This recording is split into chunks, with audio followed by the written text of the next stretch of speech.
Hi guys, I'm Ed. I'm Harry. Last night we saw the shit show that was the Assassin's Creed movie. Let's talk about that. I don't even know where to begin with this. I do. How about the fucking start? So, this film is so bad. It's so bad. It's the only way to get the opinion for the film right from the get-go. But it starts off... tell me how you explained it to me when you saw the opening. I cannot fathom why the fuck they made this decision. But the film starts off with 3 paragraphs of text scrolling up the fucking screen with not even a voiceover to explain it. It's just a black background. How cheap can you be? You have how many million to make this film? Not even a voiceover? It was the worst. Or establishing shots? Jesus Christ, guys! You couldn't have done a worse start to your film. We all went in there with such low expectations, and I instantly laughed. I was like, oh, it wasn't even a nice font. No, it wasn't. And then it kind of goes from that crap exposition narrative scrolling bollocks into an opening scene that they don't explain very well. No, I mean, first of all, we should say, so what this is, it's the Assassin's Creed film, it's based on the video games, it's a new story with some new characters and some old characters in the original series combined to make some kind of new hodgepodge of a Frankenstein's monster of a clusterfuck of a film. It's spot on. And so yeah, it goes from the scrolling text into this opening scene where you see the main character, whose name now escapes me. Cal. Thank you. Fassbender's character puts his hand on a thing. It's explained in the games, not explaining this. They cut his finger off. Well, and that's a whole opening. Sorry, his ancestor, sorry. Sorry, yeah. But it's still played by Fassbender. Not much is explained, really. It's so muddled. It's so muddled. So basically, after the whole establishing shot, which is confusing, and so an angering start in general. And then they explain the Assassin's Creed, yes. which is that you are willing to die for your cause, which is to protect this apple of Eden, which has the power to control free will. We're not sure how. We'll get back to that. Yes, so basically, you start off being introduced to Mini Fassbender, Childbender, we'll call him. So Childbender, you're introduced to Childbender, then, you see opening shots of him cycling through a desert. It's all very cinematically pretty, adds nothing to the story. Then he gets home. Mummy's dead.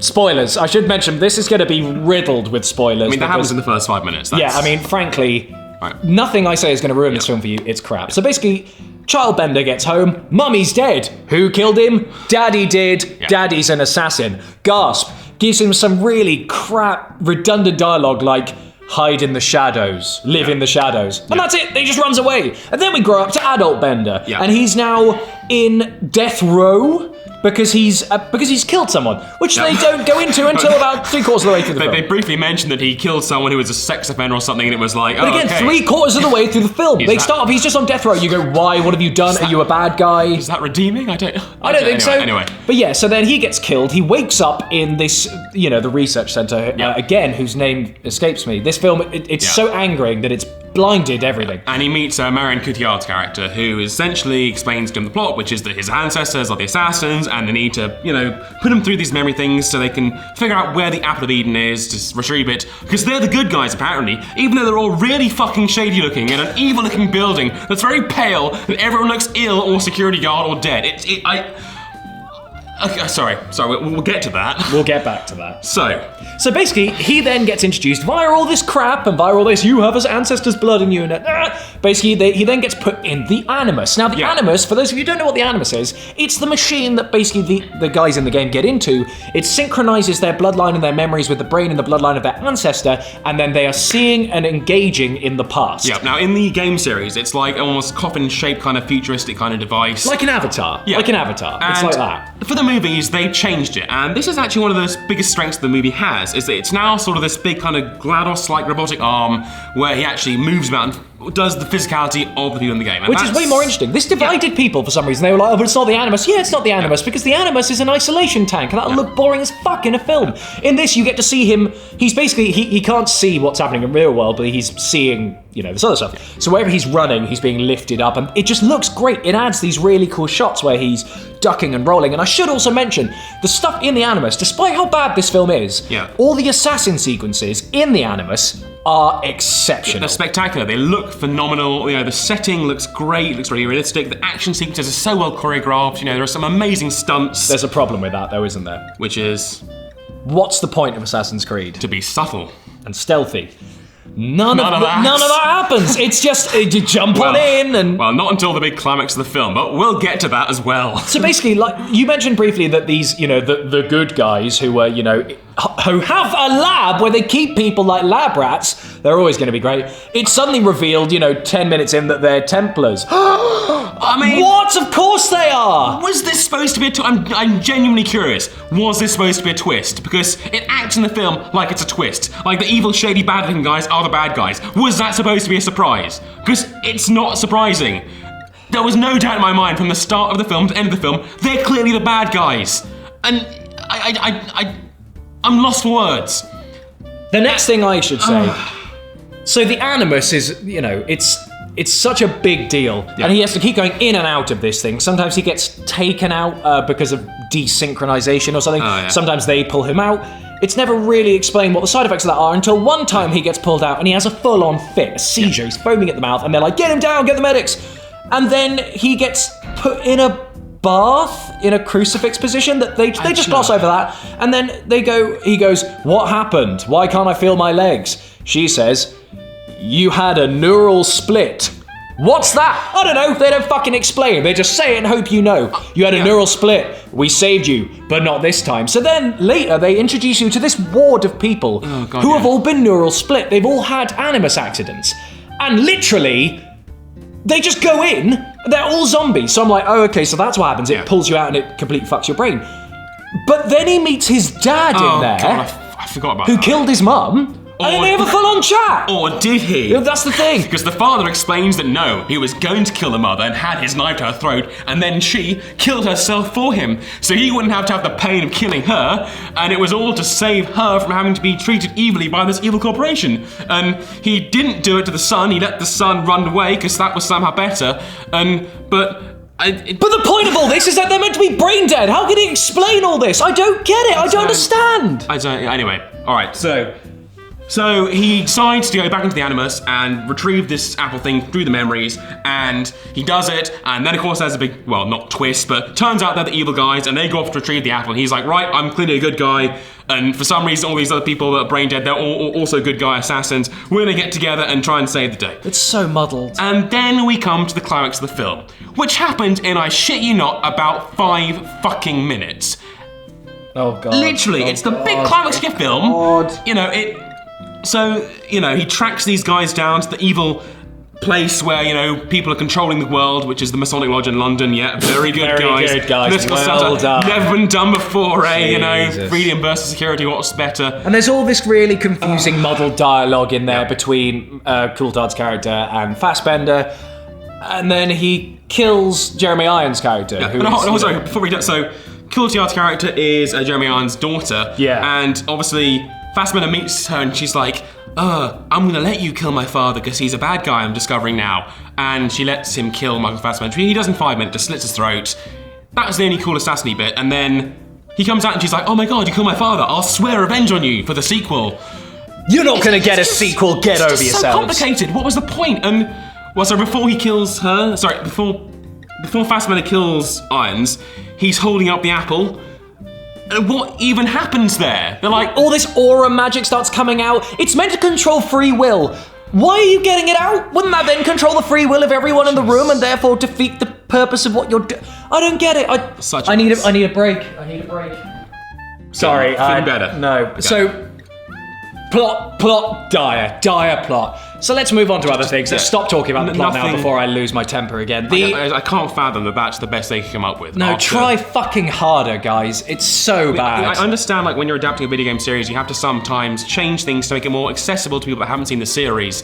But this is just a mess. It's just a total mess. Anyway, let's move on to the cinematography. So the cinematography is actually pretty good for a crap film because it doesn't rely on plot or dialogue. And it's, like I said, all the stuff with the assassins, really, really, really good. However, they introduce every single assassin sequence with the same crap shot of an eagle flying, where it gives a big establishing shot where they are. We fucking get it after the first shot, maybe do it a second time as a reference, but after the 4th time by the end of the film, you're going, What am I watching? It makes no sense. It's this recurring motif of an eagle. Maybe that's from the games, I'm not too sure.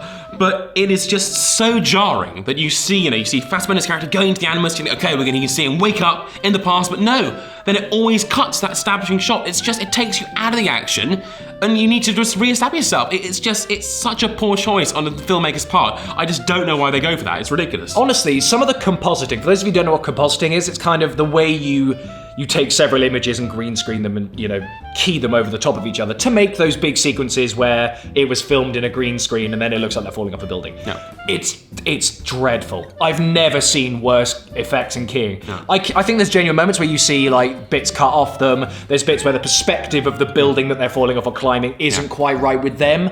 It was laughable. Oh, sorry, and I should mention, I saw this film in 3D. Now, I don't know how little the artists were being paid, but there's one shot where it's a shot of a painting, and I don't know if the artist wasn't paying attention or whatever. That was done into 3D? You didn't realise, oh wait, that's a painting. That's clearly supposed to remain 2D, but no, he made the painting into 3D. It made no fucking sense. I mean, if you're gonna do it in 3D, at least just watch it through when you're done.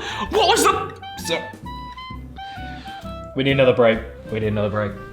My other huge problem with this film is there's such spectacular talent in it. There's Marion Cotillard, there's Jeremy Irons, Fassbender, Donald Gleeson, all these people. Donald Gleeson? What's his name, sorry?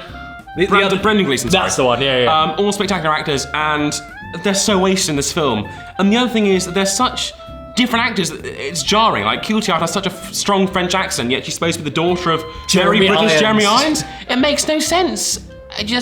I can't fathom why they'd agreed to be in such a mess of a film. No, and it was a mess of a film. So out of 10, Harry, what would you give it? Half? If that? I mean, aside from the really decent Assassin's Creed sequences, which are clearly just an example of, hey guys, you know what's really popular?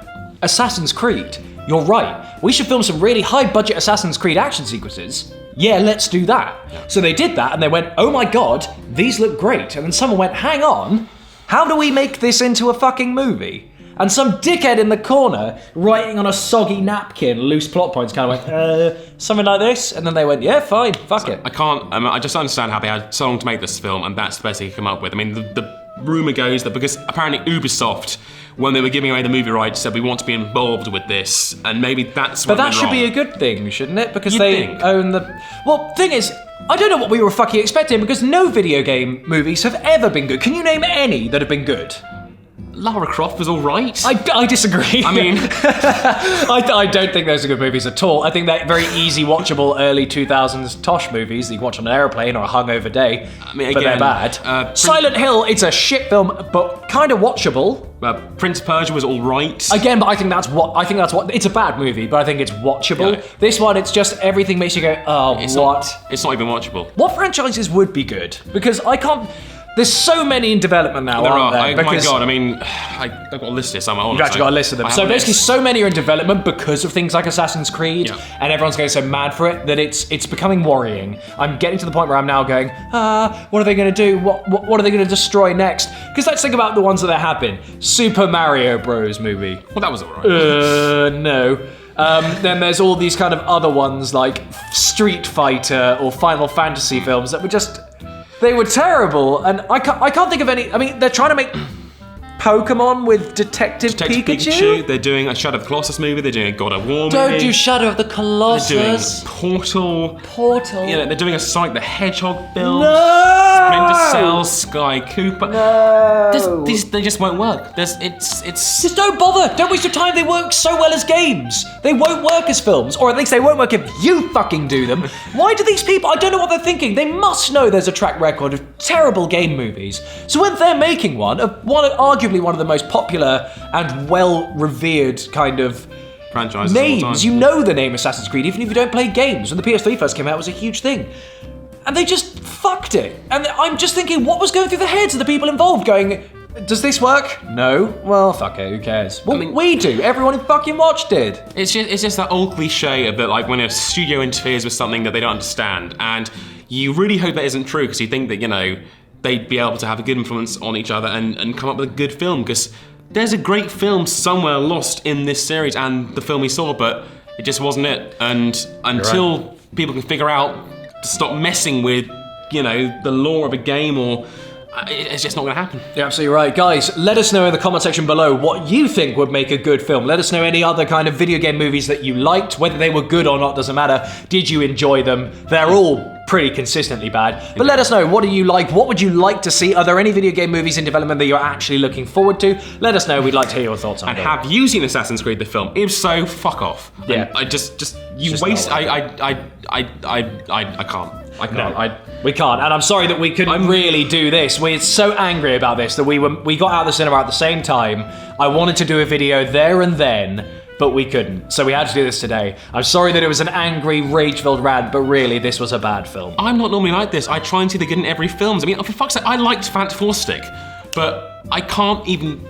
This was worse than Fantastic, and that's... And there it is. There's the quote for the video. This film is worse than Fantastic. Anyway, guys, thank you very much for watching this little hog off, and we will see you guys in the next video. See you then, guys. Bye.